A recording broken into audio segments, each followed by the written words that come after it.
What are the risks associated with doing subject to and seller finance deals? Well, we're gonna get into that video right now, and I wanna start off with this list I just created. This list is pretty intense, and it might even scare you from doing real estate investing altogether. Here we are. Let's start off with squatters. If you guys are doing investing in states like California, Washington, Oregon, Illinois, other places where they hate landlords, you're gonna have a hard time with squatters. Squatters could mean also vacancies. It could also mean upkeep and deferred maintenance. These things cost significant dollars, right? Then the next thing you do is you have tenants not paying. Think about an economic change where people are losing their jobs. There's more foreclosures going on. Right now, the Fed is working on softening the economy by heightening interest rates, which makes it so your tenants cannot pay their bills. If your tenants can't pay their bills, guess what happens? You end up having vacancy, and then you have the ability to run into a default. You might default or lose the property. Now, my biggest nightmare is HOAs or neighbors or even neighborhoods changing. And if that happens,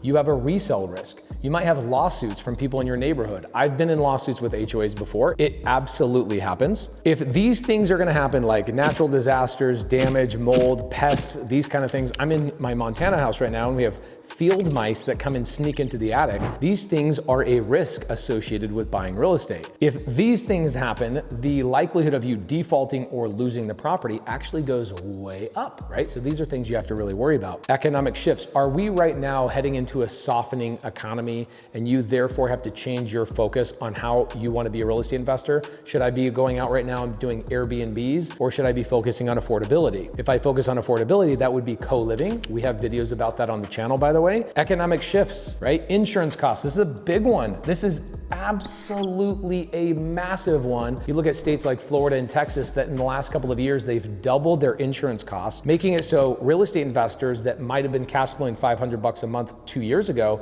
are now cash flowing $100 a month. And now does it become worth it having real estate investments? Property tax. This is another one that goes up. As the government fails to manage their money that they collect from your properties, what happens to them is they go, let's vote to raise property taxes. This is a great way for them to balance their budget and extract more capital from you. Property taxes go up. They absolutely do go up. And guess what else goes up? Utilities. Utilities will continue to go up. The cost of power, the cost of water, the cost of internet, these things will continue to go up. So even though you might be raising your rent, is it going to outpace the growth of utility costs going up as well? Sunk costs, this is a big one for me, is that sometimes you'll buy a property, even after an inspection, after a walkthrough, you'll find things inside the property that absolutely kill the deal. We had a deal about 5 years ago where we bought the property and found a crack in the foundation, and I had to go underneath and pull out the foundation, have stilts on it, pour in new concrete, cost me 50,000 bucks.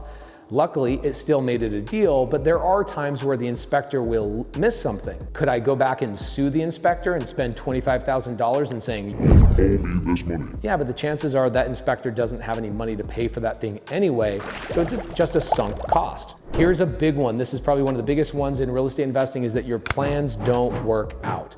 Let's say that you're fixing and flipping and you identify a house that you buy for 200, think it's gonna sell for 400, you get to put it on market and you get offers at 320.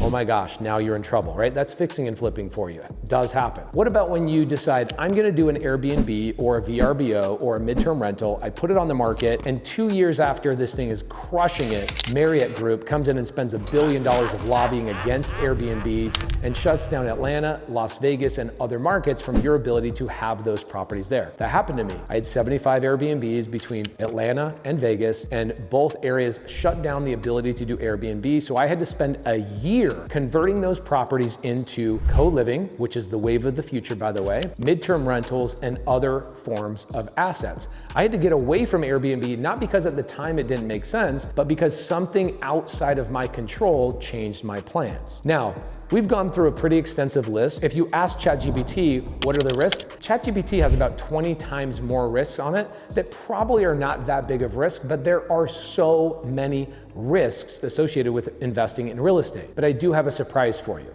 Not one of these examples is exclusive to creative finance. This is something you will deal with any type of investment, traditional real estate or creative finance. And so when people ask me the question as if traditional real estate doesn't have any risks, I sit there paused going, what are the risks associated with subject to and seller finance? I just can't rack my brain around it. So today what we did is we broke down a list of things that are exclusive to subject to investing, seller finance investing, and we're gonna get into that list next.